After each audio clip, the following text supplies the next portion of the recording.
കണ്ണീരൊഴുകിയ കവിൾത്തടത്തിൽ കാരുണ്യവാനീശോ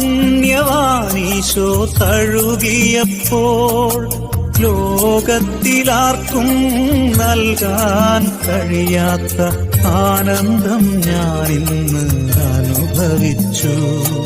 സ്വർഗീയ സന്തോഷം ഞാനറിഞ്ഞു. അണപൊട്ടിയൊഴുകുന്ന ദുഃഖം, ആരോടും പറയാത്ത ദുഃഖം,